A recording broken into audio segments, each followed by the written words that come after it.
नमस्कार, आप देख रहे हैं एक बात पोस्ट। मैं हूं सर्वेश कुकरा। जेजेपी ने आज हरियाणा की 4 लोकसभा सीटों के लिए अपने प्रत्याशियों का ऐलान कर दिया है। हिसार से दुष्यंत चौटाला चुनाव लड़ेंगे।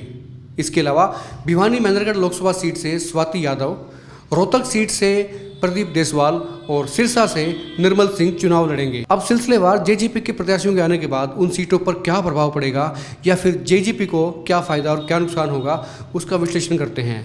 सबसे पहले बात करते हैं हिसार लोकसभा सीट की। दुष्यंत चौटाला खुद फिलहाल भी हिसार लोकसभा सीट से ही सांसद हैं। पिछली बार कुलदीप बिश्नोई को हराकर वो सांसद बने थे। इस बार कुलदीप बिश्नोई खुद तो नहीं, लेकिन उनके बेटे भव्य बिश्नोई के आने की संभावना है। इस वक्त हिसार सीट पर जो समीकरण बन रहे हैं वो इस तरह से हैं। जेजेपी की तरफ से दुष्यंत चौटाला यह मैदान में होंगे, जबकि बीजेपी की तरफ से केंद्रीय मंत्री बीरेंद्र सिंह के बेटे IAS ऑफिसर हैं, VRS अभी मिली नहीं है, लेना चाह रहे हैं, जल्दी शायद मिल भी जाएगी, ब्रिजेंद्र सिंह, वो यहाँ से बीजेपी के उम्मीदवार होंगे। इसके अलावा इनेलो ने अपना प्रत्याशी सुरेश कोत को उतारा है, जबकि कांग्रेस की तरफ से ये माना जा रहा है, हालांकि अभी तय नहीं है, लेकिन माना ये जा रहा है कि भव्य बिश्नोई, कुलदीप बिश्नोई के बेटे हैं भव्य बिश्नोई, वो संभावित उम्मीदवार हो सकते हैं। कुल मिलाकर 4 मुख्य पार्टियों के उम्मीदवार ये आपके सामने आ चुके हैं। ऐसे में सवाल ये उठता है कि दुष्यंत चौटाला जो इस वक्त सांसद भी हैं, उनकी स्थिति क्या रहेगी। स्थिति बहुत ही पेचीदा रहेगी।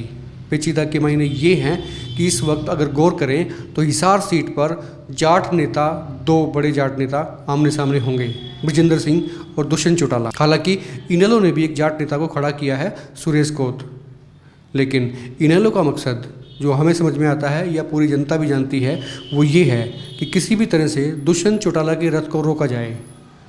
वो इसमें कितना कामयाब होते हैं ये आने वाले वक्त में पता लगेगा। हिसार सीट के अलग अलग प्रत्याशियों की बात करें तो सबसे पहले हम बीजेपी के प्रत्याशी को लेते हैं, ब्रिजेंद्र सिंह। इनका ये राजनीति में पहला अनुभव होगा। हालांकि घराना राजनीतिक है, उनके पिता बीरेंद्र सिंह केंद्रीय मंत्री हैं, बेटे को टिकट दिलाने में कामयाब हो गए।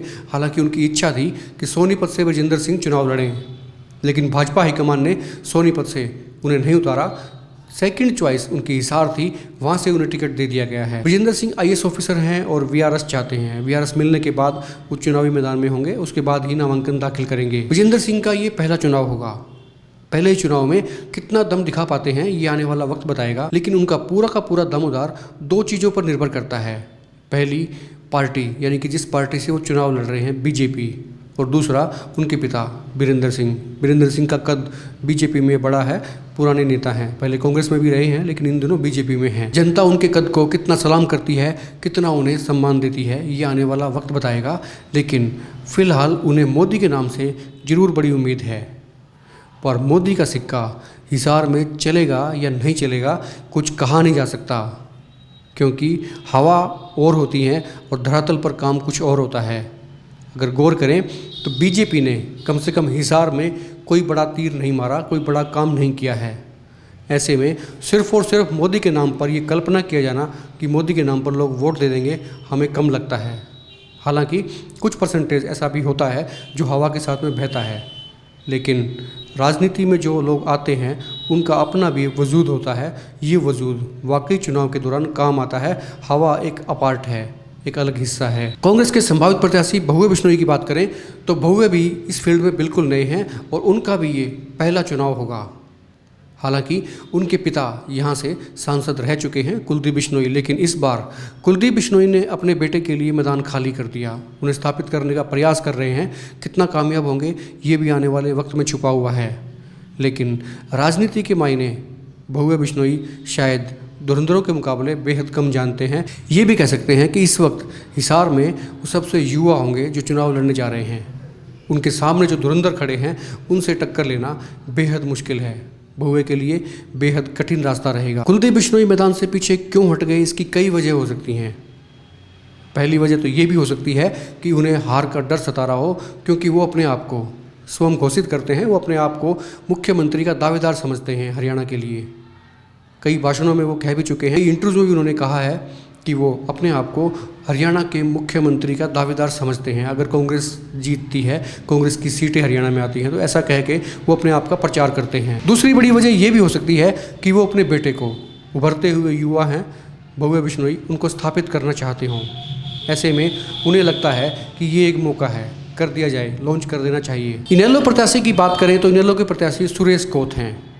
हालांकि बड़ा नाम नहीं है, लेकिन समाज सेवा से जुड़े हुए हैं और खाप पंचायतों से भी उनका नाता रहा है। ऐसे में कुल मिलाकर इनेलो का जो लक्ष्य है वो सीधे सीधे दुष्यंत चौटाला को नुकसान पहुंचाना है। क्यों न हो, इनेलो से निकलकर, इनेलो से इतर होकर ही जेजेपी बनी है। और ऐसा इसलिए भी है क्योंकि इनेलो को लगता है कि उनकी पार्टी का बंटाधार करने वाले दुष्यंत और दिग्विजय चौटाला दोनों हैं। ऐसे में उनके लिए प्राथमिकता यही रहेगी कि उनके रथ को रोक दिया जाए या फिर जितना हो सके वो उनको नुकसान पहुंचाएं राजनीतिक तौर पर। ऐसे में ही सुरेश कोत को यहां से उम्मीदवार बनाया गया है। हालांकि बीएसपी और एलएसपी भी अपना एक ज्वाइंट कैंडिडेट सुरेंद्र शर्मा को यहां से डिक्लेयर कर चुकी हैं, लेकिन उनका जलवा अभी नज़र नहीं आ रहा है। ऐसे में 3 बड़े नाम जो हिसार लोकसभा क्षेत्र में देखे जा रहे हैं, उनमें बीजेपी से ब्रजेंद्र सिंह, जजपा से दुष्यंत चौटाला और कांग्रेस से संभावित उम्मीदवार भव्य बिश्नोई हैं। तीनों के बीच ही मुकाबला होने की संभावना है। दुष्यंत चौटाला के लिए भी हिसार की सीट बड़ी चुनौती होगी, या यूँ फिर कहिए कि किसी बड़ी चुनौती से कम नहीं होगी। इसके 2 तरह से मायने निकाले जा सकते हैं। पहला मायना तो ये है कि दुष्यंत चौटाला इस वक्त हिसार से सांसद हैं। ऐसे में उन्हें अपनी सीट बचाए रखने का उनके पास में एक तरह से चैलेंज रहेगा। दूसरी बड़ी बात यह है कि जेजेपी हाल ही में बनकर उभरी है। ऐसे में दुष्यंत चौटाला एक तरह से इस पार्टी के मुखिया माने जाते हैं और उनके समर्थक उन्हें अक्सर सीएम का दावेदार भी कहते रहे हैं। प्री प्लान्ड तरीके से जब भी दुष्यंत चौटाला मैदान में गए तो उन्हें सीएम आया कह के संबोधित किया गया। एक बड़ा नारा लगा दिया गया, लेकिन इस नारे पे खरा उतरना बेहद ज़रूरी है। यानी कि अपनी सीट को बचाना, जीत कर आना दुष्यंत के लिए बहुत बड़ी चुनौती रहेगी। इसी पे उसकी पार्टी का ग्राफ डिपेंड करेगा, यानी कि निर्भर करेगा। पार्टी आगे बढ़ती है या फिर रसातल में जाती है, हिसार सीट तय करेगी। हरियाणा में एक हिसार सीट ऐसी है जिस पर जेजेपी ये दावा कर सकती है कि वो सीट जीत सकते हैं। हालांकि कहने को तो हर पार्टी सभी सीटों पर जीत के दावे करती हैं, लेकिन लोग भी इस बात को जानते हैं कि हिसार सीट जेजेपी के लिए कम से कम सभी तमाम 10 सीटों में से सबसे मजबूत स्थिति में हो सकती है। लेकिन जीत हासिल होगी या नहीं होगी, ये आने वाले वक्त के गर्भ में है। आम आदमी पार्टी दुष्यंत चौटाला की जेजेपी के साथ पहले ही गठबंधन कर चुकी है। दोनों पार्टियां मिलकर चुनाव लड़ेंगी 7 और 3 सीटों पर, 7 पर जेजेपी और 3 पर आम आदमी पार्टी। हिसार में आम आदमी पार्टी जेजेपी का सहयोग करेंगी, यानी कि दुष्यंत चौटाला के लिए वोट मांगेंगी। इसके बावजूद दुष्यंत चौटाला की राह आसान कतई नहीं है, बेहद मुश्किल है, लेकिन नामुमकिन नहीं कह सकते। आइए बात करते हैं भिवानी महेंद्रगढ़ लोकसभा सीट की। यहाँ से जेजेपी ने स्वाति यादव को टिकट दी है। स्वाति यादव अहिरवाल से आती हैं और उनका स्कूल भी है।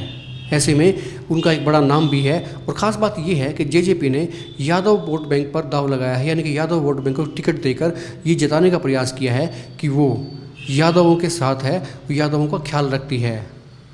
वहीं इनेलो की तरफ से भी राव बहादुर सिंह का नाम लिया गया है, तो उन्होंने भी एक तरह से जाहिर कर दिया है कि वो यादव बहुल्य वोटों को नज़र में रखे हुए हैं। कुल मिलाकर जेजेपी और इनेलो से यादव प्रत्याशी मैदान में आने से नुकसान भाजपा को होता हुआ दिखाई दे रहा है।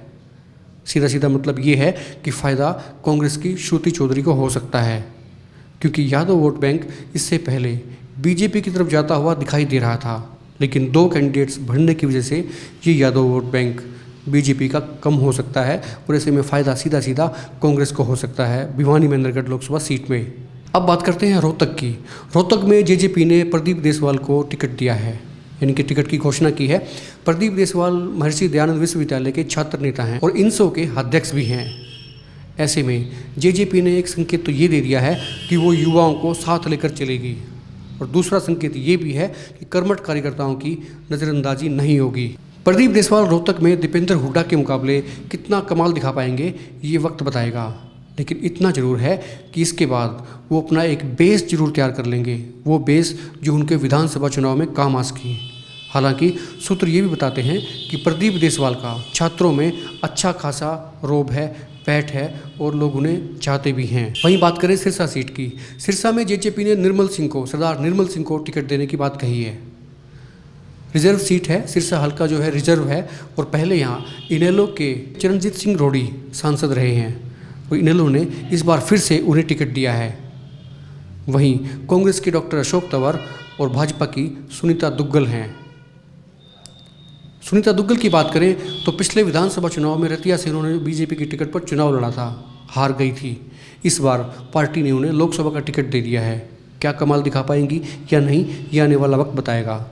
वहीं डॉक्टर अशोक तंवर कांग्रेस के प्रदेश अध्यक्ष हैं और पहले सांसद भी रह चुके हैं। 2009 में वो सिरसा से सांसद बने थे, लेकिन 2014 में वो सीट हार गए थे। अब फिर से कांग्रेस ने उन्हें सिरसा सीट से मैदान में उतारा है। डॉक्टर अशोक तंवर की सीट मजबूत बताई जा रही है, हालांकि मुकाबला कड़ा हो सकता है। मुकाबला सीधा सीधा बीजेपी से माना जा रहा है। ऐसे में जेजेपी के उम्मीदवार से इस सीट पर किसी बड़े नेता को नफा या नुकसान होने की संभावनाएं बेहद कम हैं। राजनीति की तमाम खबरें देखने के लिए आप देखते रहिए एक मत पोस्ट। और हाँ, अगर आपने हमारा चैनल अभी तक सब्सक्राइब नहीं किया है तो नीचे दिए लाल रंग के बटन को क्लिक करें और साथ में जो बेल आइकन है उसे भी दबाएं, ताकि हर समाचार, हर अपडेट, हर खबर सबसे पहले आप तक पहुँचे। नमस्कार।